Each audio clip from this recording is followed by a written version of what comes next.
Hi, I'm Kelly Emberg, and I'm here because I'm going to try to make your life simpler. I'm trying to make my life simpler, and I find all these wonderful things that I learned, and I want to share them with you. And today we're going to talk about recycled landscape. And I love this idea, first of all, because it looks great, but you are helping the environment.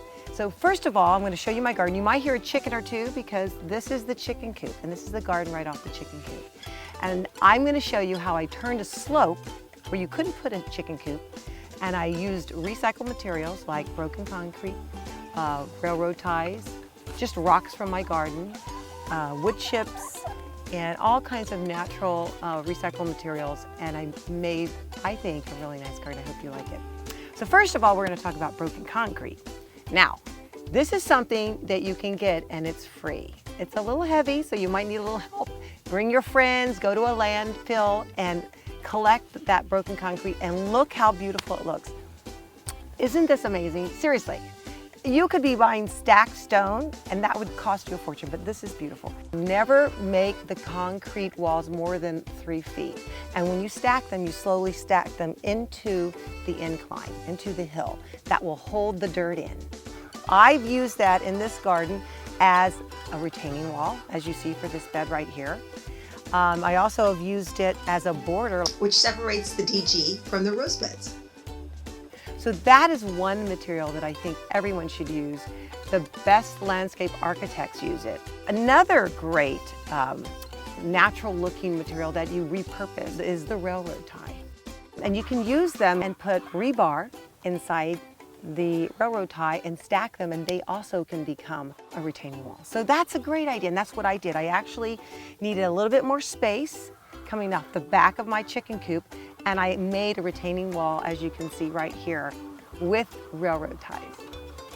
Okay, another use for those railroad ties is steps. And look how amazing this looks. It looks so natural, and it lasts really long because it is a railroad tie, so they're very durable. And it's a great transition when you're making a path going down to another garden, and you use those railroad ties and the DG as steps. Beautiful. One other natural material that you probably have just laying around. I had tons of river rocks. Those round, beautiful rocks, and they come in all different shades, like grays and browns and kind of almost blue. So you can use these river rocks as a border for your garden, and it's so beautiful. It's also a great transition for the DG, how the DG comes up to the rocks, and it just actually sits right up against the rocks. It looks so pretty. Trust me, you've got to do this. Wood chips is another thing you might want to get. You can buy those at a place that sells soil. They look great in between your plants. They're great because it keeps the moisture in, so you're going to use less water.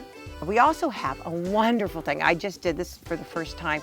I needed some seating for my chicken coop. And I happened to be taking my son to school, and I found these stumps that just sitting on the side of the road. The Santa Anas blew this tree down, and they had chopped it up, and I went and got the stumps, and I used them as furniture in this garden. And look how amazing it looks. And I have people all the time going, wow, what a cool idea. And it was free. Yes, free. That's the best part about it, free. I got a large stump. I'm using it for a coffee table, which is great too. So you can put that, you can use them for side tables too. And then there's the DG. The DG pulls it all together, decomposed granite. And this is something that you can buy at a place that sells stone. I've used it in a number of my houses, and it's amazing. Looks like sand, and you put it down, see? And it comes in a number of different colors. If you want to make a path with the river rocks, like I said, it's great to use. I've used it all over around the chicken coop because I found that was going to be the best material with chickens. So how you use it, it's like sand. You put it down on the ground, you make it level, you add a little water, and then you get a hand tamper and you stamp the DG so you make it nice and tight. And it looks beautiful. And it gives a lovely texture and a lovely natural color to the floor of that landscape area. So that's it. That's it, and you can do this. It's just a couple tips. I hope you go out there. I hope your creative juices are going and you're like, yes, I have that one little area that I'm doing nothing with, and you can actually turn it into a beautiful outdoor room. For more ideas on simplifying your life, visit me on Facebook, kellyenberg.com, The Model Gardener, or my website, kellyenberg.com. And for now, goodbye. Keep it simple.